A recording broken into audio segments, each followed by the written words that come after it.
ಶ್ರೀ ಗುರುಭ್ಯೋ ನಮಃ. ಹರಿ ಓಂ. ಕಲ್ಯಾಣಾದ್ಭುತಗಾತ್ರಾಯ ಕಾಮಿತಾರ್ಥಪ್ರದಾಯಿನೇ ಶ್ರೀಮದ್ವೆಂಕಟನಾಥಾಯ ಶ್ರೀನಿವಾಸಾಯ ತೇ ನಮಃ. ಅಭ್ರಮಂ ಭಂಗರಹಿತಂ ಅಜಡಂ ವಿಮಲಂ ಸದಾನಂದತೀರ್ಥಮತುಲಂ ಭರೆ ತಾಪತ್ರಯಾವಹಂ. ಭೂಮಿನ್ಯಾಯ ಸುಧಾದಿಕೃಜ್ಜಯಮುನೀನ್ ಶ್ರೀಪಾದರಾಟ್ಸನ್ಮಣೀನ್ ವ್ಯಾಸಾರ್ಯಾನ್ ವಿವಿಧಾಗಮಾಬ್ಧಿವಿಹರಾನ್ ಶ್ರೀವಾದಿರಾಜಾನಪಿ ವಂದೇ ಹಂಸವರಾನ್ ರಘೂತ್ತಮಗುರೂನ್ ವೈಧವ್ಯಮಾರಾನ್ ನಿಧೀನ್ ಶ್ರೀ ಸತ್ಯವ್ರತ ರಾಘವೇಂದ್ರ ಮುನಿಪಾನ್ ಸದ್ಬೋಧ ಸಧ್ಯಾನಪಾನ್ ಸತ್ಯಾಭಿಘ್ನಕರಾರ್ಜೋತ್ಥಾನ್ ಪಂಚಾಶದ್ವರ್ಷಪೂಜಕಾನ್ ಸತ್ಯಪ್ರಬೋಧತೀರ್ಥಾರ್ಯಾನೋ ವಿನ್ಯಾಯ ಸುಧಾರತಾನ್ ರಘುಪ್ರಮತಿ ಸತ್ಪುತ್ರಂ ಸತ್ರಮೋದ ಬಹುಪ್ರಿಯಂ ಅಜಾತಶತ್ರುಂ ತಂ ವಂದೇ ರಘುಪ್ರಿಯಗುರುಂ ಸದಾ. ಪೂರ್ಣಪ್ರಜ್ಞಪದಾಸಕ್ತಂ ಶ್ರೀಮೂಲರಾಮಸುಸೇವಕಂ ಶ್ರೀ ಸತ್ಯಾತ್ಮಯತಿಂ ವಂದೇ ಜ್ಞಾನಯಜ್ಞರತಂ ಸದಾ. ಸ್ವಸ್ತ್ಯಸ್ತು ಅಶೇಷ ಸನ್ಮಂಗಳಾನಿ ಸಂತು. ಸಕಲ ಸಜ್ಜನರಿಗೂ ಶ್ರೀ ಪರಾಭವನಾಮ ಸಂವತ್ಸರದ ಶುಭಾಶಯಗಳು.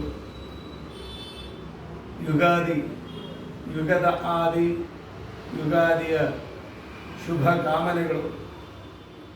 ಎಲ್ಲರಿಗೂ ಕೂಡ ಈ ಸಂವತ್ಸರ ಮಂಗಳವನ್ನುಂಟು ಮಾಡಲಿ ಅಂತ ಹೇಳಿ ಪರಮಾತ್ಮನಲ್ಲಿ ಪ್ರಾರ್ಥನೆಯನ್ನು ಮಾಡ್ತೇನೆ.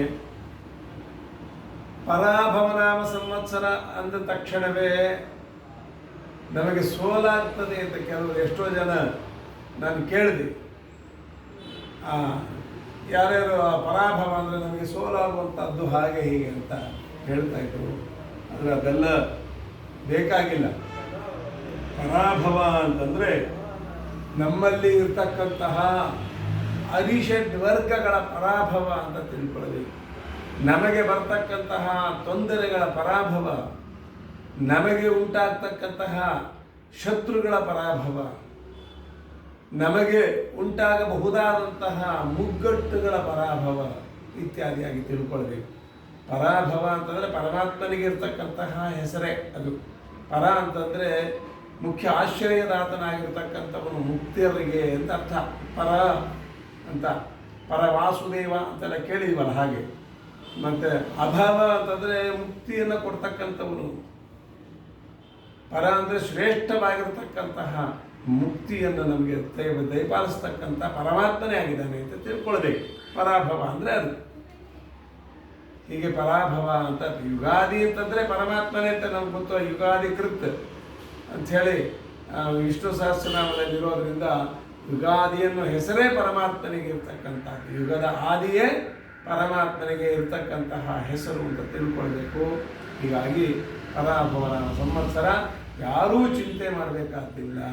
ನಮಗೆ ಎಲ್ಲವೂ ಕೂಡ ಜಯವೇ ಆಗ್ತದೆ ಅಂತ ತಿಳ್ಕೊಳ್ಳಿ.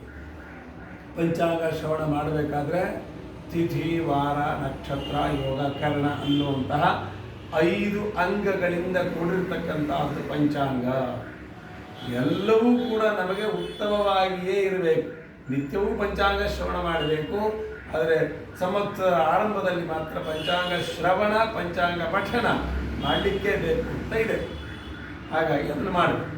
ಪಂಚಾಂಗ ತಿಥೇಷ್ಟ ಶ್ರಿಯಮಾಪ್ನೋತಿ, ವಾರಾದ್ ಆಯುಷ್ಯವರ್ಧನಂ, ನಕ್ಷತ್ರಾಧರತೆ ಪಾಪಂ, ಯೋಗಾದ್ ರೋಗ ನಿವಾರಣಂ, ಹರಣಾತ್ ಕಾರ್ಯಸಿದ್ಧ್ಯರ್ಥಂ ಪಂಚಾಂಗ ಫಲಮುತ್ತಮಂ. ಏತೇಷಾಂ ಶ್ರವಣ ನಿತ್ಯಂ ಗಂಗಾಸ್ನಾನ ಫಲಂ ಲಭೇತ್.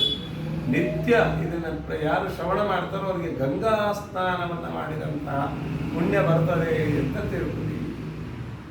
ಹೀಗೆ ಪಂಚಾಂಗವನ್ನು ಯಾತಕ್ಕೆ ಮಾಡಬೇಕು ಅಂತಂದಾಗ ಪಂಚಾಂಗದಲ್ಲಿರ್ತಕ್ಕಂತಹ ವಿಚಾರಗಳನ್ನು ನೋಡೋಣ. ಮುಖ್ಯವಾಗಿ ಈ ಸರಿಯ ಪಂಚಾಂಗದಲ್ಲಿ ಈ ಸರಿಯ ಸಂವತ್ಸರದ ಅಧಿಪತಿ ಊರನ್ನು ನೋಡಿದಾಗ ನವನಾಯಕರನ್ನು, ರಾಜಾದಾಯಿಗಳನ್ನು ನೋಡೋಣ. ರಾಜ ರವಿಯಾಗಿರ್ತಾನೆ. ಮಂತ್ರಿ ಚಂದ್ರನಾಗಿರ್ತಾನೆ.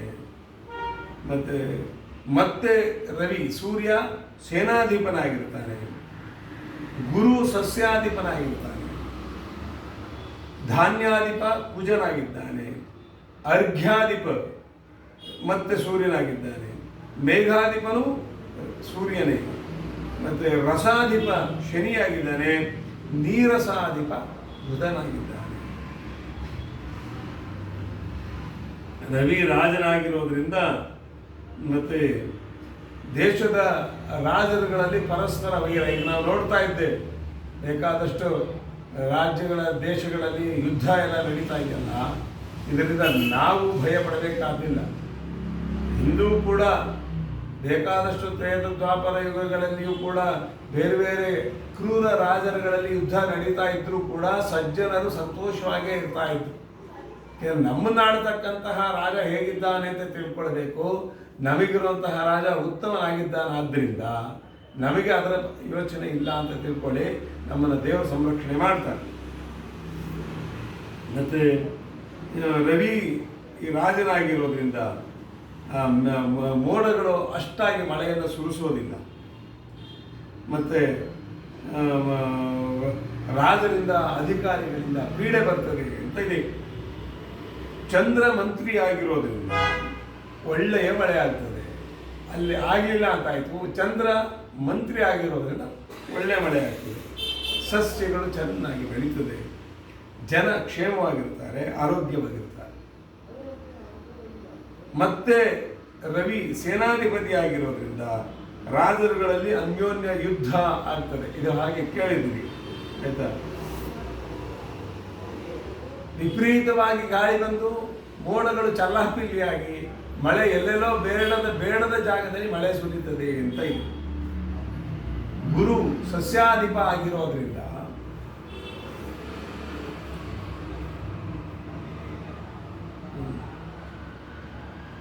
ಪೈರುಗಳು ಚೆನ್ನಾಗಿ ಬೆಳೀತದೆ.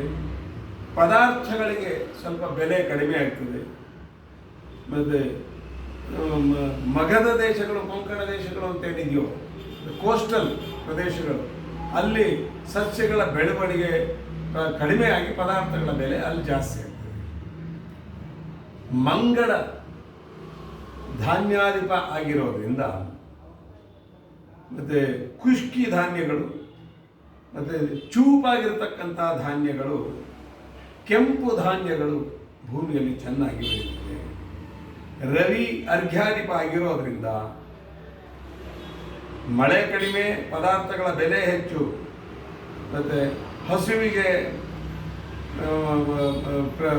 ಪ್ರಜೆಗಳಿಗೆ ಹಸುವಿನ ಬಾಧೆ ಹೆಚ್ಚಾಗ್ತದೆ. ಪರಸ್ಪರ ಕ್ರೋಧ ಉಂಟಾಗ್ತದೆ. ಶನಿ ರಸಾಧಿಪ ಆಗಿರೋದ್ರಿಂದ ಮಳೆ ಕಡಿಮೆ ಆಗ್ತದೆ, ರಸ ಪದಾರ್ಥಗಳು ಕ್ಷೀಣಿಸ್ತದೆ, ಜನರಿಗೆ ಅಭಿವೃದ್ಧಿ ಉಂಟಾಗ್ತದೆ. ಶನಿಯೇ ನೀರಸಾಧಿಪನಾಗಿರೋದ್ರಿಂದ ಚಿನ್ನ, ಮುತ್ತು, ಶ್ರೀಗಂಧ, ಕರ್ಪೂರ, ಬೆಳ್ಳಿ ಇವು ದುರ್ಲಭವಾಗ್ತದೆ, ತಕ್ಷಣ ಸಿಗೋದಿಲ್ಲ.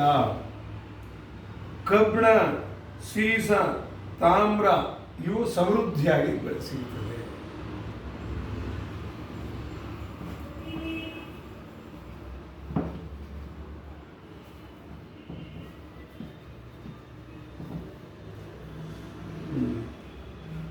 ಯಮ ಪಶುನಾಯಕನಾಗಿರೋದ್ರಿಂದ ಪದಾರ್ಥಗಳಿಗೆ ಬೆಲೆ ಹೆಚ್ಚು. ಪಶುವಿಗೆ ಮೇವಿನ ಕೊರತೆ, ಸ್ವಲ್ಪ ಮೇವಿನ ಕೊರತೆ ಆಗ್ತದೆ, ಹಾಲು ಕಡಿಮೆ ಆಗ್ತದೆ. ಹೀಗೆ ಈ ನವನಾಯಕರನ್ನ ನೋಡಿದರೆ, ಒಟ್ಟಾರೆ ನೋಡಿದಾಗ, ಟೋಟಲ್ ಎಲ್ಲರನ್ನು ತುಲನೆ ಮಾಡಿ ನೋಡಿದಾಗ ಅಭಿವೃದ್ಧಿ ಕೆಲಸ ಚೆನ್ನಾಗಿರ್ತದೆ, ಉತ್ತಮವಾಗಿರ್ತಕ್ಕಂಥ ಮಳೆ ಆಗ್ತದೆ, ಎಲ್ಲ ಕಡೆಯೂ ಬೆಳೆ ಚೆನ್ನಾಗಿ ಬೆಳೀತದೆ, ಪದಾರ್ಥಗಳ ಬೆಲೆ ಕಡಿಮೆ ಆಗ್ತದೆ ಅನ್ನೋದನ್ನು ಮಾತ್ರ ತಿಳ್ಕೊಳ್ಬೇಕು. ಇದಿಷ್ಟು ತಿಳ್ಕೊಂಡಾಗ ಇನ್ನು ಕಂದಾಯ ವಿಚಾರವನ್ನು ನೋಡ್ಕೊಳ್ಳಿ. ಕಂದಾಯದ ಸಂಖ್ಯೆ ಹೆಚ್ಚಾದಷ್ಟು ಫಲ ಜಾಸ್ತಿ. ಬೆಸ ಆದರೆ ದ್ರವ್ಯ ಲಾಭ, ಸಮ ಆದರೆ ಮಧ್ಯಮ, 0 ಆದರೆ ನಿಷ್ಫಲ. ಆಯ್ತಾ. ಮೊದಲನೇ ಕಂದಾಯ 0 ಆದರೆ ರೋಗದ ಭಯ, ಎರಡನೇದು 0 ಆದರೆ ಮಹಾಭಯ, ಮೂರನೇದು 0 ಆದರೆ ಧನ ಹಾನಿ ಆಗ್ತದೆ. 3 0 ಆದರೆ ತುಂಬ ಕಷ್ಟ ಆಗ್ತದೆ. ಮೊದಲನೇ ಕಂದಾಯ ಅಂತಂದ್ರೇನು? ಚೈತ್ರ ಮಾಸದಿಂದ 4 ತಿಂಗಳು. ಎರಡನೇ ಕಂದಾಯ ಅಂದ್ರೆ ಏನು ಅಂದ್ರೆ ಶ್ರಾವಣ ಮಾಸದಿಂದ 4 ತಿಂಗಳು. ಮೂರನೇ ಕಂದಾಯ ಶೀರ್ಷ ಮಾಸದಿಂದ 4 ತಿಂಗಳು ಅಂತ ತಿಳ್ಕೊಳ್ಳಬೇಕು. 1, 2, 3 ಅಂತ ಹೇಗೆ ಡಿವೈಡ್ ಮಾಡಿದ್ದಾರೆ ಅಂತ ತಿಳ್ಕೊಳ್ಳಿ. ಈಗ ಅವರವರ ನಕ್ಷತ್ರ ಹೇಳ್ತೀನಿ ಕೇಳಿ. ಅಶ್ವಿನಿ ಪ್ರಥಮ ಕಂದಾಯ 3, ದ್ವಿತೀಯ ಕಂದಾಯ 0, ತೃತೀಯ ಕಂದಾಯ 1, ಭರಣಿ 6, 1, 4, ಕೃತಿಕ 1, 2, 3, ರೋಹಿಣಿ 4, 0, 0, ರೋಹಿಣಿ 4, 0, 0,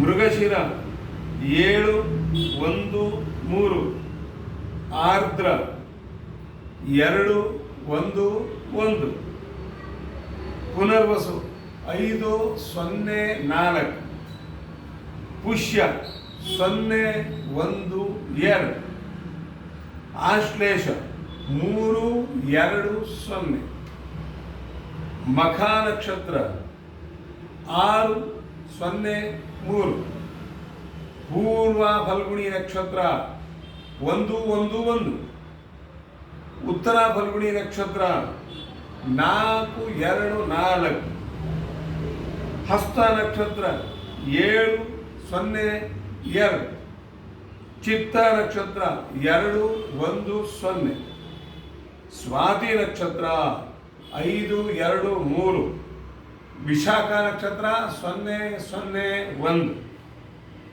ಅನುರಾಧ ನಕ್ಷತ್ರ 6, 1, 4, ಅನುರಾಧ ನಕ್ಷತ್ರ 3, 1, 4, ಜ್ಯೇಷ್ಠ ನಕ್ಷತ್ರ 6, 2, 2, ಮೂಲ ನಕ್ಷತ್ರ 1, 0, 0, ಪೂರ್ವಾಷಾಢ ನಕ್ಷತ್ರ 4, 1, 3, ಉತ್ತರಾಷಾಢ ನಕ್ಷತ್ರ 7, 2, 1, ಶ್ರವಣ ನಕ್ಷತ್ರ 2, 0, 4, ಧನಿಷ್ಠ ನಕ್ಷತ್ರ 5, 1, 2, ಶತಭಿಷ ನಕ್ಷತ್ರ 0, 2, 0, ಪೂರ್ವ ಭಾದ್ರಪದ ನಕ್ಷತ್ರ 3, 0, 3, ಉತ್ತರ ಭಾದ್ರಪದ ನಕ್ಷತ್ರ 6, 1, 1, ಮತ್ತೆ ಕೊನೆಯದಾಗಿ ರೇವತಿ ನಕ್ಷತ್ರ 1, 2, 4 ಅಂತ ತಿಳ್ಕೊಳ್ಳಿ. ಈಗ ನಿಮ್ದಕ್ಕೆ ಏನೇನಿದೆಯೋ ನಿಮ್ಮ ನಕ್ಷತ್ರಗಳಿಗೆ ನೋಡ್ಕೊಳ್ಳಿ. ಮತ್ತೆ ಮುಂದೆ ಆಯವ್ಯಯಗಳನ್ನು ನೋಡಿದಾಗ ಮೇಷರಾಶಿಗೆ ಮತ್ತೆ ವೃಶ್ಚಿಕ ರಾಶಿಗೆ ಆದಾಯ 2, ವ್ಯಯ 14, ಆರೋಗ್ಯ 3, ಅನಾರೋಗ್ಯ 0, ರಾಜಕೋಪ 5, ರಾಜಪೂಜಾ 5, ರಾಜಕೋಪ 6, ಸುಖ 3, ದುಃಖ 3. ವೃಷಭ ಮತ್ತು ತುಲಾ ರಾಶಿಯವರಿಗೆ ಆದಾಯ 11, ವ್ಯಯ 5, ಮತ್ತೆ ಆರೋಗ್ಯ 0, ಅನಾರೋಗ್ಯ 4, ರಾಜಪೂಜಾ 4, ರಾಜಕೋಪ 2, ಸುಖ 6, ದುಃಖ 3.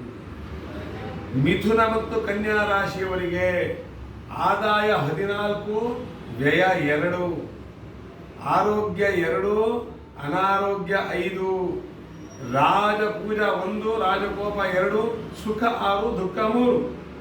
ಕರ್ಕಾಟಕ ರಾಶಿಯವರಿಗೆ 14 ಆದಾಯ, 8 ವ್ಯಯ, ಆರೋಗ್ಯ 6, ಅನಾರೋಗ್ಯ 5, ರಾಜಪೂಜಾ 6, ರಾಜಕೋಪ 3, ಸುಖ 3, ದುಃಖ 3. ಸಿಂಹರಾಶಿಯವರಿಗೆ 11 ಆದಾಯ 11 ವ್ಯಯ, ಆರೋಗ್ಯ 4, ಅನಾರೋಗ್ಯನೂ 4. ರಾಜಪೂಜಾ 2, ರಾಜಕೋಪ 6, ಸುಖ 3, ದುಃಖ 3. ಧನು ಮತ್ತು ಮೀನ ರಾಶಿಯವರಿಗೆ 5 ಆದಾಯ 5 ವ್ಯಯ, ಆರೋಗ್ಯ 1, ಅನಾರೋಗ್ಯನೂ 1. ರಾಜ ಪೂಜಾ 4, ರಾಜಕೋಪ 2, ಸುಖ 6, ದುಃಖ 3. ಮಕರ ಮತ್ತು ಕುಂಭ ರಾಶಿಯವರಿಗೆ 8 ಆದಾಯ 14 ವ್ಯಯ, ಆರೋಗ್ಯ 2, ಅನಾರೋಗ್ಯ 3. ರಾಜ ಪೂಜಾ 5, ರಾಜಕೋಪ 6, ಸುಖ 3, ದುಃಖ 3. ಹೀಗೆ ಮತ್ತೆ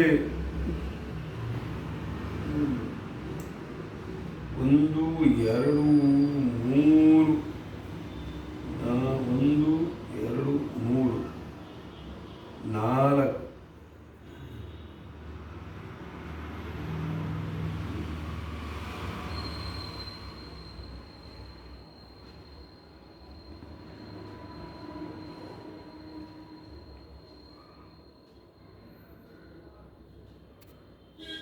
ಈ ವರ್ಷ ಈ ಸಂವತ್ಸರದಲ್ಲಿ ಒಟ್ಟು 4, 2, 6, 4, 5, 5 ಗ್ರಹಣಗಳಿದ್ದಾವೆ. ಅದರಲ್ಲಿ 2 ಕಾಣಿಸ್ತದೆ ಅಂತ ಇದೆ. ಆ ಸಂದರ್ಭದಲ್ಲಿ ಸರಿಯಾಗಿ ನೋಡ್ಕೊಂಡು ತಿಳ್ಕೊಳ್ಬೇಕು. ಮೊದಲು 3 ಗ್ರಹಣಗಳು ಕಾಣೋದಿಲ್ಲ, ಸರಿಯಾಗಿ ತಿಳ್ಕೊಳ್ಳಿ. 7, 9, 25ರಂದು ಆಗುವಂಥ ಗ್ರಹಣ, 21, 9, 2025 ಮತ್ತು 17, 2, 2026. ಈ 3 ಗ್ರಹಣಗಳು ಕಾಣಿಸೋದಿಲ್ಲ. ಯಾರೇನು ಹೇಳಿದ್ರು ಕೇಳಬೇಡಿ. ಇನ್ನು ಉಳಿದಿದ್ದನ್ನೆಲ್ಲ ಆ ಸಂದರ್ಭದಲ್ಲಿ ಮತ್ತು ಸಂಬಂಧಪಟ್ಟಂಥ ಜ್ಯೋತಿಷ್ಕರನ್ನು ಅಥವಾ ಪುರೋಹಿತರನ್ನು ಸಂಪರ್ಕ ಮಾಡಿ ಅದ್ರ ಬಗ್ಗೆ ತಿಳ್ಕೊಳ್ಬೇಕು.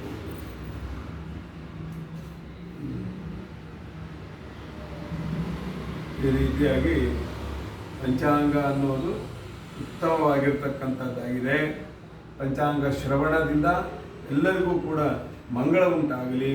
ಪಂಚಾಂಗ ಶ್ರವಣ ಮಾಡಿದವರು ಮತ್ತು ಪಂಚಾಂಗ ಪಠನ ಮಾಡಿದವರು ಇಬ್ಬರಿಗೂ ಕೂಡ ಉತ್ತಮವಾಗಿರ್ತಕ್ಕಂತಹ ಗತಿ ಸಿಗ್ತದೆ ಅಂತ ಹೇಳಿ ಪಂಚಾಂಗ ಶ್ರವಣದಲ್ಲಿ ಹೇಳಿರೋದ್ರಿಂದ ಎಲ್ಲರಿಗೂ ಕೂಡ ಪಂಚಾಂಗದ ಅಧಿಪತಿ ಆಗಿರತಕ್ಕಂತಹ ಸಕಲ ಗ್ರಹ ಬಲ ನೀನೆ ಸರಸಿಜಾಕ್ಷ ಅನ್ನುವಂತಹ ಶ್ರೀಮನ್ನಾರಾಯಣನ ಅನುಗ್ರಹ ಎಲ್ಲರಿಗೂ ಆಗಲಿ. ಸಮಸ್ತ ಸನ್ಮಂಗಲಾನಿ ಭವಂತು.